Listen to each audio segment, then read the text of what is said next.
үнемі дамып жүретін адамдар болады.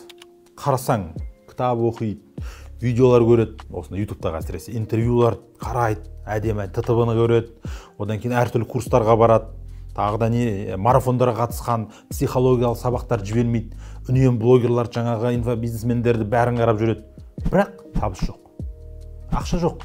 Вот не істеу керек ондай адамдарға? Мүмкін солардың қатарында сіз де бар шығарсыз. Осы жайлы мен бүгінгі видеода айтпақшымын. Есімім Мейірбек Бердібайұлы. Осы YouTube каналдан сіздер табыс табу бойынша, маркетинг бойынша және бизнес дамыту бойынша мықты контенттерді көресіздер. Міндетті түрде каналға жазылыңыздар, ал ар жағында енді жаңағы сұрақтың жауабын айтатын боламын. Менің таныстарымның арасында өте көп кәсіпкерлер бар. Екіге бөліме оларды. Бір ортада өңкей жаңағы білім алып, өздерін мектепте жақсы оқығандар, әртүрлі жаңағыдай олимпиаданың жеңгендер, бір саланы терең меңгергендер бар, оларда мықты кәсіпкерлер бар. Екінші тағы бір кәсіпкер ортам бар, ол жақта көбінесе тек қана әрекетпен, ешқандай білім алмаған, базардан көтерілген, яғни қазіргі таңда бірнеше миллиардтық обороттары бар өте мықты кәсіпкерлер бар. Екеуі де екі түрлі аудитория. И маған көп достарым айтады да, мысалы, таныстарым, ой, универ тастап кету керек, сол кезде сен жетістікке жетесің деген сияқты. Кейбіреулер айтады, наоборот, білім алу керек, үйрену керек дейді. И ботаники тоже делают бизнес деген кітап бар. Сол жерде Федор Овчинниктің Додо пиццаны қалай жасаған туралы бар. Ол тек андай жақсы оқыған кәсіпкерлерге өтетін аудитория бар. Екіншілері бар, Цукербергтер, мысалы, универ тастап кеткен, көтерілген білімнің керек емес дейді. Екі аудиторияның қайсысын таңдайсыз? Егер сіз үнемі видеодан, осындай жаңағы ютубтан осындай видеолар қарап отырсаңыз, екеуінің айырмашылығын мен сізге түсіндіремін қазір. Сіздердің көбінесе көп білім алатындардың бір нәрсесі бар да, қателіктен қорқу, қате жіберуден қорқу, өзіне деген сенімсіздік. Одан кейінгісі үнемі бір перфекционистік дейді ғой жаңағы, бәрін әдемілеп жасағысы келеді, бәрін идеально жасағысы келеді. Одан кейінгісі өзінің дамып атқанын, өзінің өсіп атқан әртүрлі видео көріп атқанын, соны сылтаулатады. Ой, мен так үйреніп атырмын, қазір кішкене қалды, біраз уақыттан кейін бастаймын деген сияқты. Бірақ екінші аудитория бар, ешқандай бұндай видео көрмейді, оны кітаптар оқымайды, ешқандай курстарға бармайды, бірақ олар тек әрекет. Нақты бір фокусын бір жерге қояды да, әрекет ете береді. Ең қызығы, қазіргі таңда мен қарайтыным мысалшы, білім алып жүргендерге әрекет жетіспейді, яғни бағана ішкі қорқыныштарын, сенімсіздігін жеңе алмайды. Ал мынау ешқандай білімсіз көтерілгендер бар, қазіргі таңда олар көбінесе бір потолокқа келіп тірелгеннен кейін барып, білімнің қаншалықты маңыздылығын сол кезде түсіне бастайды. Вот ондай да аудитория бар. Сол себепті сіз нормальсыз.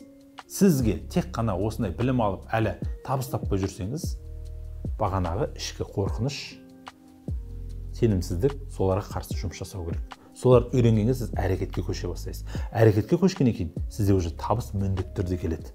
Мен көбінесе осыларға түсінікпен қараймын, олар нормаль деп қараймын. Сіз видео көріп жатсыз қазір, көптеген сабақтар білесіз, мүмкін бизнестің несін білетін шығарсыз, қалай сату керек екенін білесіз, мүмкін курстарға қатысып қалған шығарсыз, мүмкін бір әрекет жасау керек шығар. Қазір барып, мүмкін қасындағы жүрген таныстарың бар, мүмкін қасындағы жүрген достарың бар, мүмкін олардың танысы бар, оларда бизнес бар. Қазір мүмкіндік деген көп. Инстаграм бар, әлеуметтік желі арқылы болсын. Одан кейінгісі қазір маркетинг салалары бар әртүрлі. Одан кейін қазір маркетплейстер шықты, Каспийден ақша тауып отқандар, Wildberriesден тауып отқандар бар. Табыс көзі көп қой, бұрынғы уақыт қарағанда. Бірақ сіздің бір ғана нәрсе, ол проблема оларда емес. Оны білмеймін, қазір маған әлі дайындалу емес, ол емес. Бастаңыз ең бастысы. Әрекетке көшіңіз, міндетті түрде табыс көбейеді, ақша да келе бастайды. Өміріңіз күрт өзгереді. Американдықтардың жақсы сөзі бар да, ақылды болсаң неге кедейсің деген. Вот чтобы сол мақалға сәйкес келіп қалмас үшін достар, әрекет ете бастау керек. Білімді егер бір әрекет жасап, артынан білім қоссаң оған, анау екеуі кәдімгідей бомба болады. Мықты нәтиже келе бастайды. Ал енді қорытындылайық достар. Қараңыздар, жаңа екі аудиторияны айттым сіздерге. Білім алып жүріп табыс тауып отқандар да бар, ешқандай білім алмай табыс тауып отқандар бар. Сондықтан басыңыз қатырмаңыз. Маған универ тастап кету керек екен, мүмкін маған қазір жаңағыда білім алудың қажет емес екен деген сияқты. Бұл жердегі нәрсе сіз бәрін дұрыс жасап жатсыз. Тек қана өзіңнің жетіспейтін жағы, яғни әрекетке көшу керектігін, ішкі қорқыныштарын жеңу керектігін, осыны үйреніп алсаңыз, қалған нәрсенің бәрі шешіледі. Осы нәрсе қорытындылау. Яғни барлық өз орнында, тек қана психотип әртүрлі. Мен өзім өте қорқақ адаммын негізі достар. Қанша уақыт бойы бизнес ашу үшін көптеген курстарға бардым. Әр нәрсенің бәрін мәнін түсініп барып, кейін барып, уверенностьпен жай қадам баса бастадым. Себебі мен сияқты адамдарға алдыменен бірінші түсініп алу керек, не үшін керек екенін, барлығын. Содан кейін барып қана әрекет көшеміз. Кейбір адамдар бар, бірінші әрекет көшіп алады да кейін ойланамыз дейді. ол психотипке де байланысты. Сондықтан мүмкін сіз қайсында екенін оны өзіңіз жақсы білесіз. Ал достар, сәттілік, каналға жазылыңыздар. Осы видеоға, осы тақырып қатысты комментарийларға аямастан өз пікірлеріңізді білдіріңіздер. Келесі видеода жүздескенше.